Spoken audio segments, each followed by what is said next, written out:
Hey everyone, it's Hirsch Wilson, and today is December 9th. I know you're probably exhausted. 2020 has been a roller coaster of emotions. There have been deep, death-defying dives, descents, and not a whole lot of highs.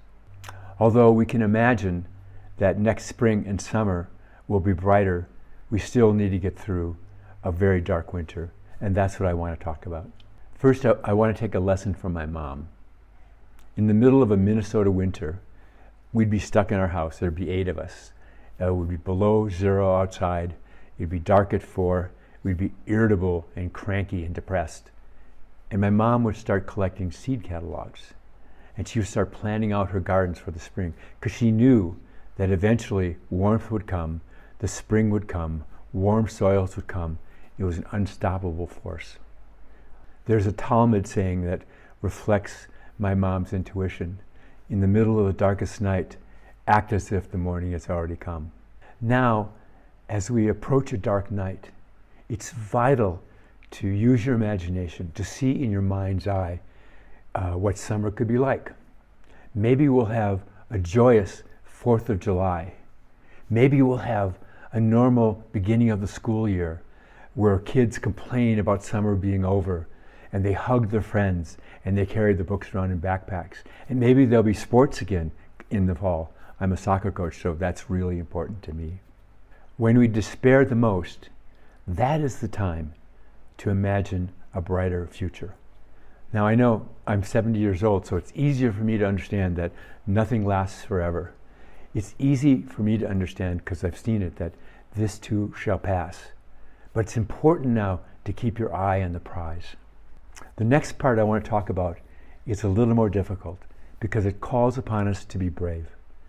There's a wonderful saying by a 19th century rabbi that goes, "The entire world is a narrow bridge, and the most essential thing is to not be paralyzed by fear."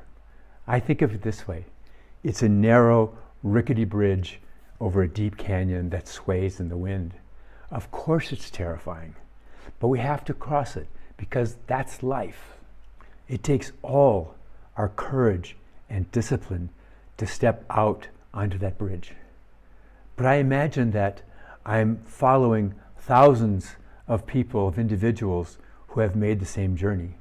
And yet at the same time, I know that I have to do it alone.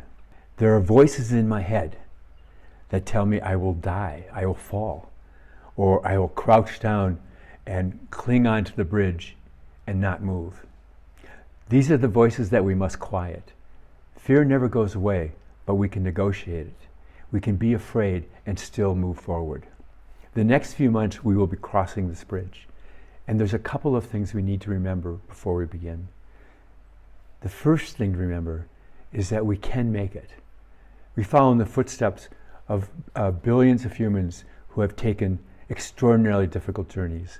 This is a difficult journey, but we can make it. Second, it's important to separate rational fear from irrational fear. Rational fear right now is being afraid of getting sick, being afraid of losing our income, or having a loved one succumb to the pandemic. Irrational fear is paying too much attention to the case counts and to the fatality counts. They are kind of amorphous and don't really personally affect us. So we ought to be able to turn those off and focus on what's really important and what's really right in front of us. Finally, the most important thing we can do to span this bridge is to help someone else cross the bridge. One teacher noted that when we're together, the bridge widens.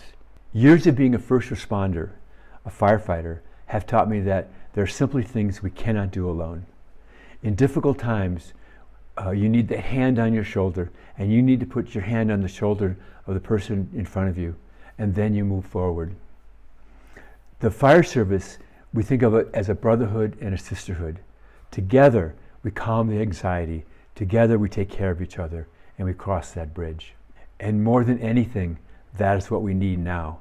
So imagine how amazing the summer's going to be. Screw your courage to the sticking point, and we will get through this. So be brave, be kind, and fight fires.